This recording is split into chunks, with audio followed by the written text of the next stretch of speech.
আসসালামু আলাইকুম দর্শক। তাহলে অবশেষে কি জায়েদ খান চলেই আসলো মামা মিউজিক সেন্টারে? দেখি আজকে আমার স্টুডিওতে কে এসেছেন। হতে পারে জায়েদ খান, আপনাদের সবার প্রিয় viral low budget Zayed Khan. তোমরা শুনলে অবাক হবা এবং আমার বলতে হচ্ছে আসলে এই না এসে পারলাম না। এখন যেখানে অবস্থান করছি মোমো মিউজিক সেন্টার, আপনারা দেখতেই পাচ্ছেন। এই সেই ভালোবাসার প্রিয় ভাই, আমার শ্রদ্ধাভাজন একজন মানুষ আসলে মোমো রহমান ভাই। তো অবশেষে চলে আসলাম শেষমেশ সব জল্পনা কল্পনা পেরিয়ে। তো আমার যারা সুন্দরী নারী ভক্ত আছে তাদের উদ্দেশ্যে বলতেই হচ্ছে আজকে নতুন একটা গানের কাজ করব এবং অবশ্যই তোমাদের আইডল অর্থাৎ আমার আইডল লো বাজেটের জায়েদ খানের সেই অরিজিনাল জায়েদ খান, তাকে নিয়ে আজকে একটা গান করব। তো ভাই গানটা কি দেখলেন, শোনাবো নাকি? গান শুনবো, তার আগে শুনি জায়েদ খান আপনি কেমন আছেন? জি আলহামদুলিল্লাহ, জায়েদ খান তো সবসময় ভালো থাকে, এনি টাইম অল টাইম। মানে যে এত সমালোচনা এত আলোচনা তারপরে সব কিছু মানে মানে টেক্কা দিয়ে তারপরে জায়েদ খান ভালো থাকতে জানে। সবাই প্রশ্ন করে, কমন প্রশ্ন, রোলেক্স ঘড়ি। এই এই এই যে আমার হাতে দেখছো, এটা কিন্তু রোলেক্স। আসলে দুবাই থেকে আমার এক সুন্দরী নারী ভক্ত আমাকে স্পন্সর করেছে, তো তখন থেকে পরে ইন্টারভিউ দেই। তারপর থেকে তো রোলেক্সের ঘড়ির মানে অনেকে দাম জিজ্ঞেস করে, তবে আমি একটা কথা বারবার বলি যে দাম কেন বলবো, কোনো কিছুর দাম বলতে নেই, কারণ দাম বলে দিলেই তো ভাইরাল।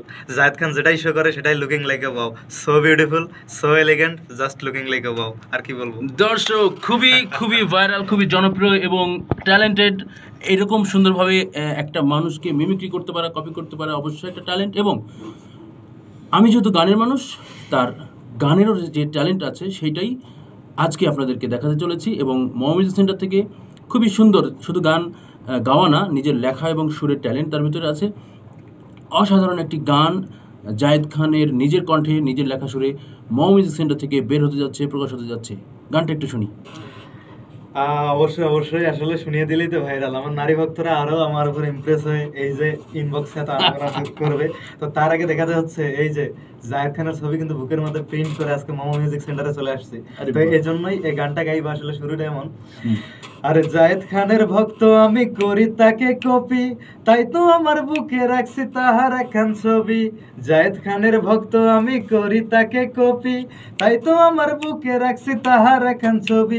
আরে জায়েদ খান যে আমার আইডল, আমার জানের জাহান, তাই তো আমায় লোকে বলে জুনিয়র জায়েদ খান, তাই তো আমায় নাম দিয়েছে লো বাজেটের জায়েদ খান। সবাই আমার নাম দিয়েছে লো বাজেটের জায়েদ খান, সবাই এখন বলে আমায় গরিবের জায়েদ খান। দর্শক, অসাধারণ একটা গান। গানটা তো খুব জোশ হবে। অবশ্যই এই গান গাওয়ার পরে তো স্টেজে গাওয়া লাগবে। এই গান তো স্টেজে গাওয়ার মতো গান। অবশ্যই অবশ্যই, ট্যালেন্ট কুটকুটকে ভরা বুকের ভিতরে। এরকম ট্যালেন্টেড একজন জায়েদ খান, যার নিজের নাম হলো শাকিল, এস এ শাকিল। এটা নিয়ে পরিচিত। তার নিজের এই নামটাকে আরও বেশি সামনে এগিয়ে নিয়ে যাওয়ার জন্য, তার এই কণ্ঠ এবং এই গানের প্রতিভাটাকে সামনে এগিয়ে নেওয়ার জন্য আমি আছি, আমরা দুই ভাই আছি একসাথে মামা মিউজিক সেন্টার থেকে। ধারাবাহিকভাবে তার কণ্ঠে অসাধারণ কিছু গান আপনারা পাবেন, এই শুভকামনাই। এবং আপনাদেরকে সেই খবর জানিয়ে আজকের আলোচনা শেষ করছি এই ভিডিওটা। এবং তার এই গানটার রেকর্ডিংয়ে আমরা যাব। পরবর্তী আপডেট পেতে থাকবেন। চলেন আমরা বাই বলে দিই। তো ওকে, আর একটা কথা না বললেই নয়, আসলে সানগ্লাস না বললে তো জায়েদ খান অসম্পূর্ণ। তারপরে বলি, তো অনেকে আবার ভাববে যে স্টুডিওতে এসে কি ডিগবাজি দিয়ে ঢুকছেন নাকি। তো না, এরকম কোনো কিছুই না।